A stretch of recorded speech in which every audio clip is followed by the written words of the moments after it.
अबिका टिके जीवु आम मार्केट माने बहुत दूर को नहीं पाखक ही जीवु तो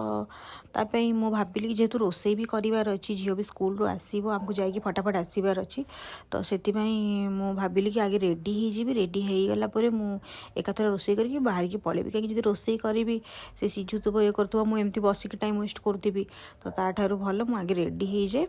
तो से एपटे मुझे फटाफट रेडी हो गली तापर मु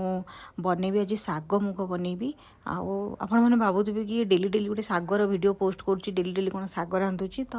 एक्चुअली जेहेतु ओडिशारू सागटा आसी तो सेमती 2-3 दिन रु अधिक भी हो गला तो साग नष्ट हो जब न रोसे कर से आम कौन कर सब जाक साग टे डेली डेली डेली कर रोसे कर खाई दौचु तो आज कोसला साग गोटे बिड़ा बड़ी तो ताकू मु आज बनैबी साग मुग बनैबी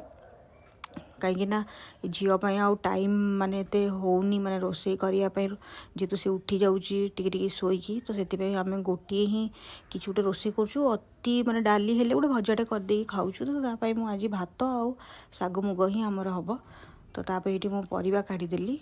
परिवा सब कटाचटा करके साग भी काटी छाटिकी धोईदेली एपटे नड़ियाटा को भांगीदेली नड़िया एक्चुअली कोरिकी देले भल लगे साग मुगरे किंतु जेहेतु मो पाखे कोरा नाही से मुझे ग्रेट करदे एपटे आगे नड़ियाटा को काढ़ीदेली एपटे मु प्रेसर में डालमाटा को सीझे देती कि मुग डाली आलू कखारू आउ पकई बैगण आ शिंब टिके पकई एपटे सीझीगला सीझिला मुझे गोटे कड़े काढ़ीदेली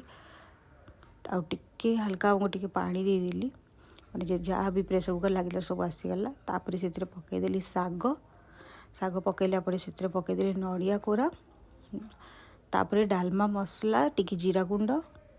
आउ सॉरी डालमा मसला आउ जीरा लंका गुंड टे पकईदेली तापर तक भल भाव गोलेदेली गोलेला एपटे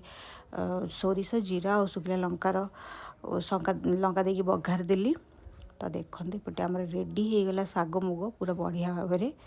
तापर एपटे सब रखा रुखी करदेली तापर जेहेतु दीदी आसवे बासन माजियापी तो से मुझे माने साग मुग को गोटे अलग जगह काढ़ी देकी रखीदे कढ़ईटा पकईदेवी धोयापे तो आगे परिया गुड़ाक सब जरी रखीदेली जे मु परिया गुड़ाक सब जरी मानक पाट पाट कर रखीदिए ताकि सब परिवा जमी मिसीजे तापर एपटे काढ़ीदेली साग मुग को काढ़ीला किचन टाक भल भाव सफा करदेली तापर आम चलीजु मार्केट मार्केट आसला झील भी आसी जाइए तापर मिसिकी आम सब खियापिया करूँ तो ये मोर पोछा पूरा सरीगला।